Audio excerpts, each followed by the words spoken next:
ಎಲ್ಲರಿಗೂ ನಮಸ್ಕಾರ. ನೀವೆಲ್ಲ ಶಕ್ತಿ ಅಂದರೆ ಎನರ್ಜಿ ಬಗ್ಗೆ 9 ಹಾಗೂ 10ನೇ ತರಗತಿಯಲ್ಲಿ ಓದಿರ್ತೀರಾ. ಹಾಗೆಯೇ ಶಕ್ತಿ ಎಂದರೇನು, ಶಕ್ತಿಯ ವಿಧಗಳು ಯಾವುವು, ಶಕ್ತಿಯ ಆಕಾರಗಳು ಯಾವುವು ಅನ್ನೋದನ್ನು ಸಹ ನೋಡಿರ್ತೀರಾ. ನಾವು ಈ ವಿಡಿಯೋದಲ್ಲಿ ಪೆಟ್ ಸಿಮ್ಯುಲೇಷನ್ನ ಬಳಸಿಕೊಂಡು ಭೌತಶಾಸ್ತ್ರಕ್ಕೆ ಸಂಬಂಧಿಸಿದಂತಹ ಶಕ್ತಿಯ ರೂಪಾಂತರ ಮತ್ತು ಬದಲಾವಣೆಯ ಬಗ್ಗೆ ತಿಳಿಯೋಣ. ನೀವು ಶಕ್ತಿ ಬಗ್ಗೆ ಓದಬೇಕಾದ್ರೆ ಶಕ್ತಿಯ ಸಂರಕ್ಷಣಾ ನಿಯಮದ ಬಗ್ಗೆ ಕೂಡ ಓದಿರ್ತೀರಾ. ಹಾಗಿದ್ರೆ ಏನು ಹೇಳುತ್ತೆ ಈ ನಿಯಮ? ಶಕ್ತಿಯನ್ನು ಸೃಷ್ಟಿಸಲು ಸಾಧ್ಯವಿಲ್ಲ, ನಾಶ ಮಾಡಲು ಸಾಧ್ಯವಿಲ್ಲ ಅಲ್ವಾ? ಅಂದರೆ ಯಾವುದೇ ಭೌತ ಅಥವಾ ರಾಸಾಯನಿಕ ಪ್ರಕ್ರಿಯೆಯಲ್ಲಿ ಒಟ್ಟು ಶಕ್ತಿಯು ಸಂರಕ್ಷಣೆಯಾಗಿರುತ್ತದೆ. ಹಾಗೆಯೇ ಶಕ್ತಿಯು ಹಲವಾರು ರೂಪಗಳಲ್ಲಿ ಇರುತ್ತದೆ. ಅದು ಒಂದು ರೂಪದಿಂದ ಮತ್ತೊಂದು ರೂಪಕ್ಕೆ ಪರಿವರ್ತನೆಯಾಗುತ್ತದೆ ಅನ್ನೋದನ್ನು ಸಹ ನೋಡಿರ್ತೀರ.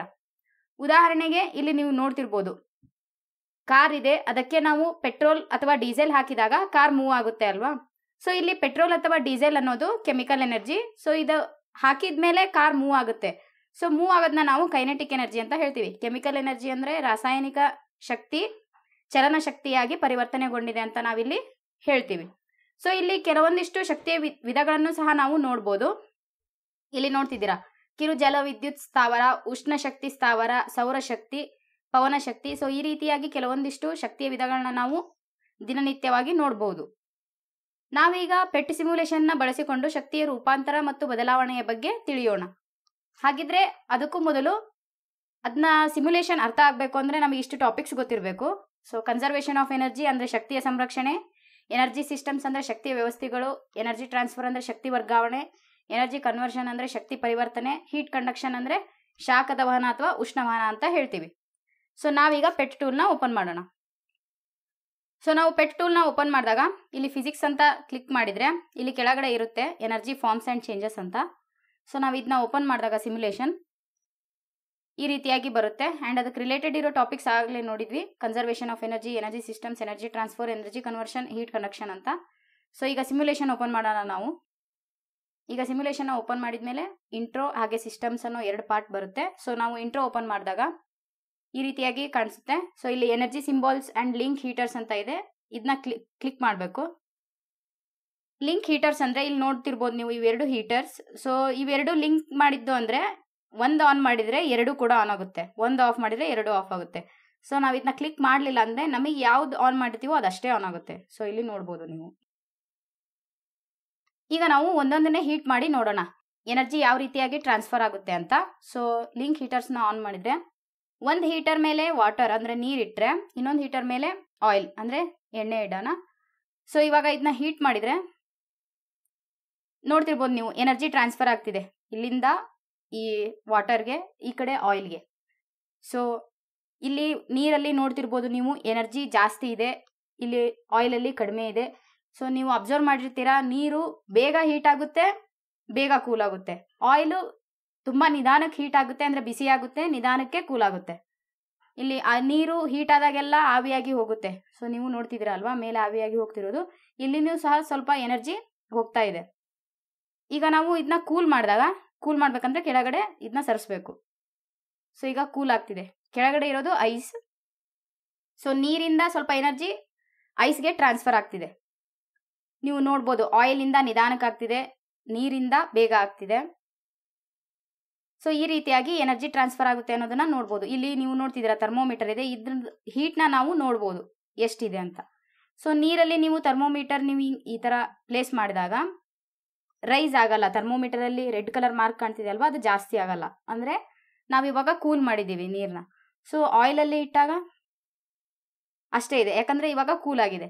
ನೀವು ಹೀಟ್ ಮಾಡಿದಾಗ ಇದನ್ನ ಅಬ್ಸರ್ವ್ ಮಾಡಿದರೆ, ಫಾರ್ ಎಕ್ಸಾಂಪಲ್ ಇವಾಗ ಮತ್ತೆ ಹೀಟ್ ಮಾಡಿದರೆ ನಾವು ಹೀಟ್ ಆಗ್ತಾ ಹೋಗುತ್ತೆ ಅದು. ಈಗ ನಾವು ಥರ್ಮೋಮೀಟರ್ನ ಪ್ಲೇಸ್ ಮಾಡಿದರೆ ನೋಡ್ಬೋದು ನೀವು, ಇವಾಗ ಜಾಸ್ತಿ ಇದೆ ರೆಡ್ ಕಲರ್ ಮಾರ್ಕ್. ಹೀಟ್ ಆದಾಗ ಜಾಸ್ತಿ ತೋರಿಸುತ್ತೆ ಹೀಟ್ ಆಗಿದೆ ಅಂತ. ಆಯಿಲ್ದು ಜಾಸ್ತಿ ಇರುತ್ತೆ. ಈಗ ನಾವು ಇದನ್ನ ಥರ್ಮೋಮೀಟರ್ನ ಇಲ್ಲಿ ಮತ್ತೆ ಪ್ಲೇಸ್ ಮಾಡಿ ಆಯಿಲ್ ಮತ್ತು ವಾಟರ್ನ ತೆಗೆದಾಗ, ಈಗ ಐರನ್ ಅಂದರೆ ಕಬ್ಬಿಣನ ಇಲ್ಲಿ ಇಟ್ಟು, ಈ ಕಡೆ ಬ್ರಿಕ್ ಅಂದರೆ ಇಟ್ಟಿಗೆಯನ್ನು ಇಟ್ಟಾಗ, ಇದನ್ನ ಹೀಟ್ ಮಾಡೋಣ. ಇಲ್ಲಿ ನೋಡ್ತಿರ್ಬೋದು ನೀವು, ಕಬ್ಬಿಣ ಹೀಟ್ ಆಗ್ತಿದೆ, ಹಾಗೆ ಇಟ್ಟಿಗೆ ಕೂಡ ಹೀಟ್ ಆಗ್ತಿದೆ. ಬಟ್ ಕಬ್ಬಿಣದಲ್ಲಿ ಜಾಸ್ತಿ ಎನರ್ಜಿ ಸಿಂಬಾಲ್ಸ್ ಇದೆ, ಇಟ್ಟಿಗೆಯಲ್ಲಿ ಕಡಿಮೆ ಸಿಂಬಾಲ್ಸ್ ಇದೆ. ಹಾಗೆಯೇ ಸ್ವಲ್ಪ ಎನರ್ಜಿ ಸಿಂಬಾಲ್ಸು ಹೋಗ್ತಿದೆ ಮೇಲೆ, ನೋಡ್ಬೋದು ನೀವು ವರ್ಗಾವಣೆಯಾಗಿ. ಈಗ ನಾವು ಇದನ್ನ ಕೂಲ್ ಮಾಡಿದ್ರೆ ಸೊ ಕಬ್ಬಿಣದಿಂದ ನಿಧಾನಕ್ಕೆ ಬರ್ತಿದೆ, ಹಾಗೆಯೇ ಬ್ರಿಕ್ ಅಂದರೆ ಇಟ್ಟಿಗೆಯಿಂದನೂ ಕೂಡ ನಿಧಾನಕ್ಕೆ ಬರ್ತಿದೆ. ಬಟ್ ಕಬ್ಬಿಣ ನಿಧಾನವಾಗಿ ಕೂಲ್ ಆಗ್ತಾ ಹೋಗುತ್ತೆ, ಬ್ರಿಕ್ ಅಂದರೆ ಇಟ್ಟಿಗೆ ಬೇಗ ಕೂಲ್ ಆಗುತ್ತೆ. ಇಲ್ಲಿ ನೋಡ್ಬೋದು ನೀವು, ಲಾಸ್ಟ್ಗೆ ಇದರಲ್ಲಿ ಎನರ್ಜಿ ಜಾಸ್ತಿ ಇದೆ, ಇದರಲ್ಲಿ ಕಡಿಮೆ ಇದೆ ಅಲ್ವಾ. ಸೊ ನಾವೀಗ ಇಂಟ್ರೋ ಸೆಕ್ಷನ್ ನೋಡಿದ್ವಿ, ಈಗ ಸಿಸ್ಟಮ್ಸ್ ಅಂತ ನೋಡೋಣ. ಇಲ್ಲಿ ನೀವು ಎನರ್ಜಿ ಸಿಂಬಾಲ್ಸ್ ಅನ್ನೋದನ್ನ ಕ್ಲಿಕ್ ಮಾಡಿದ್ರೆ ಇಲ್ಲಿ ಫಾರ್ಮ್ಸ್ ಆಫ್ ಎನರ್ಜಿ ಬರುತ್ತೆ. Mechanical energy, electrical energy, thermal energy, light energy, chemical energy.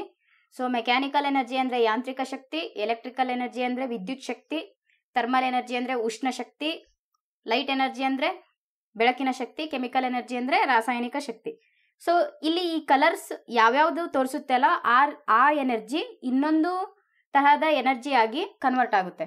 So ಇಲ್ಲಿ ನೋಡ್ಬೋದು ನೀವು, ಗ್ರೀನ್ ಕಲರಲ್ಲಿ ಇದೆ ಎನರ್ಜಿ ಅನ್ನೋದು. ಸೊ ಗ್ರೀನ್ ಕಲರಲ್ಲಿ ಇರೋದು ಏನು, ಕೆಮಿಕಲ್ ಎನರ್ಜಿ ಅಲ್ವಾ, ಅಂದರೆ ರಾಸಾಯನಿಕ ಶಕ್ತಿ.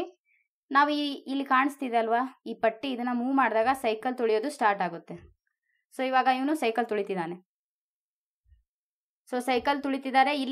ಇಲ್ಲಿ ರಾಸಾಯನಿಕ ಶಕ್ತಿ ಯಾವ ಶಕ್ತಿಯಾಗಿ ಕನ್ವರ್ಟ್ ಆಯಿತು, ಇಲ್ಲಿ ಈ ಯಾವ ಕಲರ್ ಇದೆ, ಈ ಮೆಕ್ಯಾನಿಕಲ್ ಎನರ್ಜಿ ಅಲ್ವಾ. ಸೊ ಈ ಕನ್ವರ್ಟ್ ಆದಾಗ ಯಾವುದಾಯಿತು, ರಾಸಾಯನಿಕ ಶಕ್ತಿ ಯಾಂತ್ರಿಕ ಶಕ್ತಿಯಾಗಿ ಕನ್ವರ್ಟ್ ಆಯಿತು.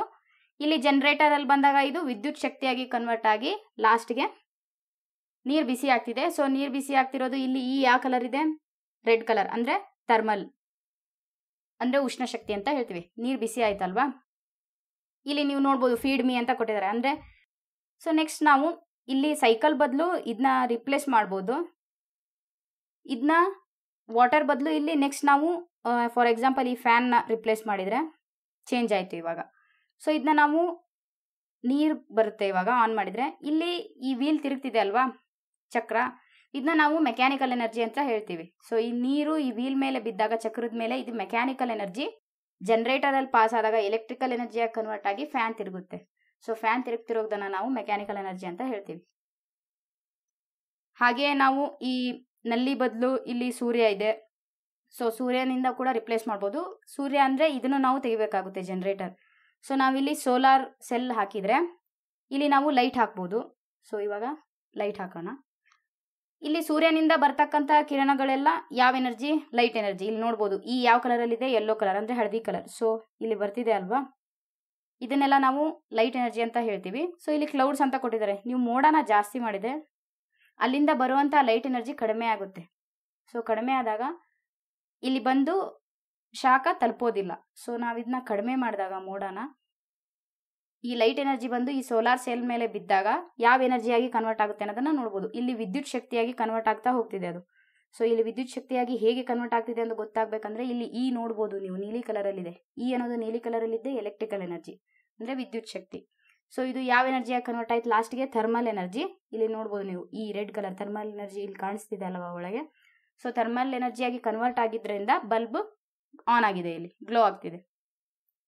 ಇದೇ ರೀತಿಯಾಗಿ ನೀವು ಇಲ್ಲಿ ಟೀ ಪಾಟ್ನು ಕೂಡ ಇಡ್ಬೋದು. ಸೊ ಟೀ ಪಾಟ್ಗೆ ಮತ್ತು ಈ ಚಕ್ರ ಇಡಬೇಕಾಗುತ್ತೆ, ವೀಲ್. ಇಲ್ಲಿ ನಾವು ಈ ಲೈಟ್ ಕೂಡ ಇಡ್ಬೋದು.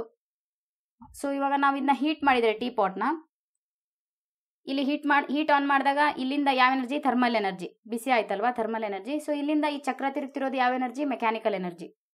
ಸೊ ಈ ಮೆಕ್ಯಾನಿಕಲ್ ಎನರ್ಜಿ ಜನರೇಟರಲ್ಲಿ ಪಾಸ್ ಆದಾಗ ವಿದ್ಯುತ್ ಶಕ್ತಿ ಅಂದರೆ ಎಲೆಕ್ಟ್ರಿಕಲ್ ಎನರ್ಜಿ ಆಗಿ ಲಾಸ್ಟ್ಗೆ ನಮಗೆ ಲೈಟ್ ಗ್ಲೋ ಆಗ್ತಿದೆ. ಅಂದರೆ ಇಲ್ಲಿ ಈ ಯಾವ ಕಲರ್ ಇದೆ, ಯೆಲ್ಲೋ ಕಲರ್ ಅಲ್ವಾ. ಏನಂತ ಹೇಳ್ತೀವಿ ನಾವು ಅದನ್ನು, ಬೆಳಕಿನ ಶಕ್ತಿ. ಸೊ ಬೆಳಕು ಬಂತಲ್ವಾ ಇಲ್ಲಿ.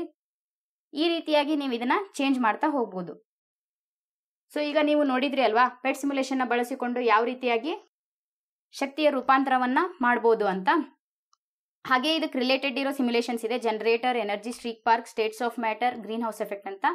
ಸೊ ಈ ಸಿಮ್ಯುಲೇಷನ್ಸ್ನು ಕೂಡ ನೀವು ಟ್ರೈ ಮಾಡಿ ನೋಡಿ.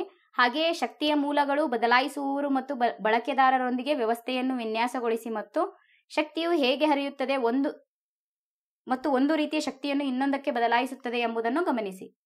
Design a system with energy sources, charges and users and describe how energy flows and changes from one form of energy to another. Thank you.